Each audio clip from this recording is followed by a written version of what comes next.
So good evening, one and all. Thank you for joining me for this Facebook Live. I hope you're having a good weekend so far. Saturday night where we are.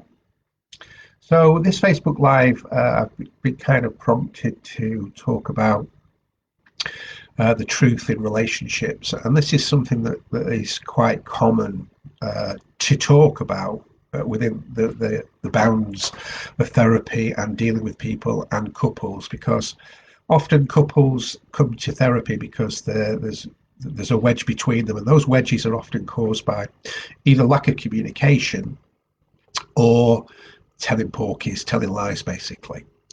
So I'm Rick Cardwell, and I'm going to be discussing some of the things about what I believe to be true based on experience from my own life, because I'm not being the perfect saint, and like us all, we've all told lies. And based on my experiences from relationships and what I've learned from that, but also from good research as well. So hopefully you'll be able to take some of this information and apply it to your own life and think about yourself. A lot of the time when I've done Facebook Lives or put some posts on, I'll get comments where people are reflecting on what I've said, but pointing fingers at the partners or their family or their friends or their colleagues. Stop. Whatever I post, apply it to yourself first, get to grips with it for yourself, and then start thinking about other people, because if you're just going to spew it out to other people, you ain't going to learn anything and you ain't going to change your life. So this is all about, hopefully you'll get something from this about the truth. So when we love somebody, we're going to use as our children as an example. You don't tell your kids that the best way to get through life is to lie about everything all of the time. You don't tell them that the world is completely corrupt and that their job is to be the best liar that they can possibly become. You just would never do that. And that's because, rightly, you want your children to grow up in a manner that is honourable, conscientious, and in a way that makes you proud to be the parents. And that's very natural and very normal. You wouldn't expect anything else for your kids, and that includes being honest. It makes perfect sense that if a child grows up to make the world a better place for themselves and for others, we can take that as a really wonderful thing. And we all want that for our offspring and for our children. And the point is, we never consciously encourage our children to grow up being dishonest. There's something that we value about honesty and integrity, particularly in those that are close to us. It's a very, very valuable commodity. Now, all that said and done, why then, as adults, do we still find it easy to tell lies, particularly to those closest to us? Now, I know that there are many of you who are watching this that don't do that. There's a lot of people who are very conscientious, who are very honest and don't consciously go out of the way to lie. And obviously that's a really good quality, and that's fabulous. But I don't think we're talking the majority of us here. I think that is quite unusual.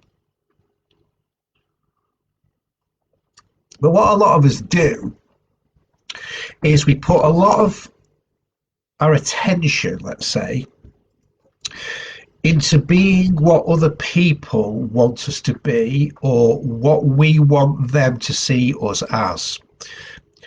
We pretend all the time or a lot of the time, to bridge the gap of who we are and what we want other people to see us as. And this is pretending. It's a facade, and that is a form of lying. So we can be pretending over something small or to protect someone else's feelings, but it's still a form of lying. Now, I'm not saying that outright lies and deceit carry the same emotional value as pretending, but neurologically, it's the same function. And lying is incredibly tough on the brain, and it's very, very stressful. You know, the polygraph machines, the lie detector tests, they don't detect lies. They detect high levels of stress and fear, which is the neurological state we put ourselves in when we lie or we pretend. And one of the consequences to lying or pretending is anxiety. Now, people can be shown how to stop lying, and when they do, the physical health improves. And there's a long list of remarkable benefits to not telling lies. And the research behind this data shows that relationships were substantially improved and better when the truth was told within the relationships. And telling the truth in relationships creates more intimacy. So, should you always speak the truth and express what you are feeling? Well, no, because sometimes it's not safe to tell the truth, or it may not be a gesture of kindness.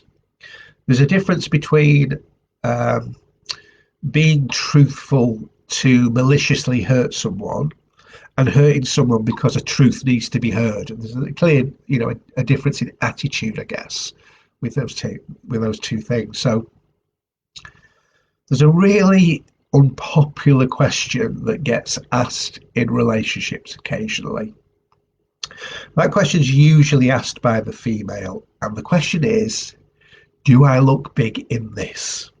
Okay, so guys, there is only one answer to this, always, and the answer is, well, how do you feel in it? Then shut up. Let us speak. And the problem will generally sort itself out with some self-contemplation, and you're not going to dig a hole that you're going to fall into and probably make it deeper. So remember that. But sometimes you actually, completely need to speak the truth to someone. And unfortunately, many people aren't going to like that. And the reason why we sometimes don't want to tell the truth is that it can create negative feelings in the other person. And that can be that they become extremely angry or disappointed or frustrated. And we don't like to generate those feelings in people that we feel close to. But usually when we show people who we really are by telling them and showing them the truth, we let them see the real us. And that means that people can start to know who we are and to understand us, because that's who we really are, by being truthful, by not hiding behind a facade, by being afraid to talk things through truthfully. It shows who we really are. And the consequences of telling the truth and showing someone exactly who you are is they'll like you for exactly who you are, including the millions of faults that we all have. There's an attraction to being truthful. Then the gap between who we are and who we want people to see us as is completely irrelevant. It doesn't matter. And that will make you feel better and reduce your stress and anxiety. And you'll feel so much like the weight has been lifted from you. Now, people can feel very uncomfortable about transparency and honesty. And that's because we want to be accepted, and we feel that we have to be accepted by being the person that we think other people want us to be, which is very often who isn't who we are. That's the facade. Well, if you feel like you need to live behind a facade in a relationship or with friends or with work people or whatever it is, and you feel like you need to live behind that facade of pretending to be someone you are not, then that's okay. As long as you see how your false self and that's what it is, I guess, a false self, is holding you back.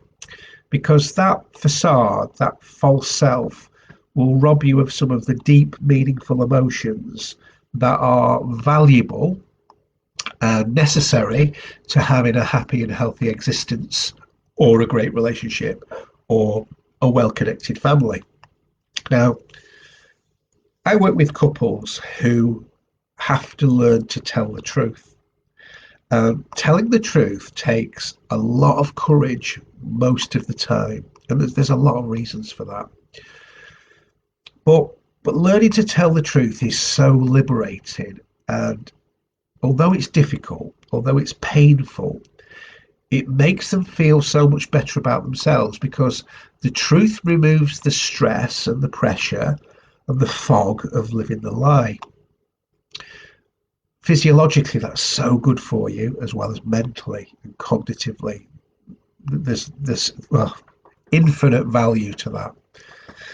So it's much better to figure out who we are and what we want and how to live our lives in as much truth as possible, because telling the truth allows you potential for a successful relationship or connection to becoming infinitely more successful. And the quote I heard a while ago that really stuck with me, which was really sort of poignant and helpful, really. It says, if I tell the truth as carefully as I can, then whatever happens is the best that could have happened in that situation. And I thought that was really quite a truism, really. You know, when you think about that, the consequences of living the lie or the consequences of the truth, the consequences of the truth should always be a better situation in the long run. Now, there is a consensus of opinion that not telling the truth or telling lies may be done to protect people's feelings or perhaps a situation. But the argument to that is that you can't protect people from reality, and you can't protect people from the reality of life, because that's what is in front of us and that's where we're rooted.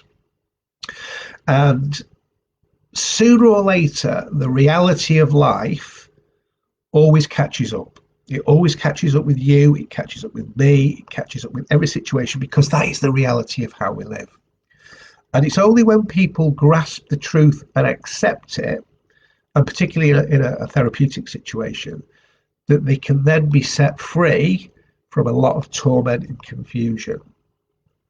I understand that people will tell lies to protect other people's feelings, and they will try and protect themselves or protect a relationship by doing that. But that is running away from the reality of the situation, not facing the truth of the situation. And there are real consequences to that that can linger on for a long time and manifest to make the situation a lot worse. So we all know that when we tell lies, we feel shameful and we feel guilty, and we know that hurts people. But we do it often because it's the easiest way out at the time. But I don't believe it is in the long term. So have a think about your life, have a think about your relationships. And maybe there are things within your relationship, within your life, you know, within your friends, within your colleagues, within your children, people that are close to you, the things that you can begin to change and make better for you. Question your conscience about how you feel, about telling the truth, about facing the truth. We've all got demons, and we've all had to face those demons, or ultimately, often we have to face those demons. And it's difficult and it's painful, but the long-term benefits and consequences for your life are so much better. So I hope that's helpful to you, particularly in a relationship. If you're not being truthful and there's something that needs to be said, then be truthful and be honest, because that's the reality of the situation. And the long-term outcome for that is so much better than continuing to live in the lie of dishonesty and all the fruit that that bears. So I hope that helps a bit. I hope it's answered some questions for one or two people. If you want to ask me some questions directly, then private message me on Facebook, drop me a comment, whatever suits you. You can click on the banner on Facebook. That will take you through to a link that will give you allow you to have a 45-minute chat with me if you've got some issues that you're serious about working through, either for yourself to find a relationship, to work through a relationship, or just to work through your own problems. Click on that link, fill that in, send it to me, book an appointment, and I'll be more than happy to go through that with you in the hope that we can find a way forward for you and help to make your life a bit better, really. So thanks for your time, and thanks for watching. I hope it's been helpful.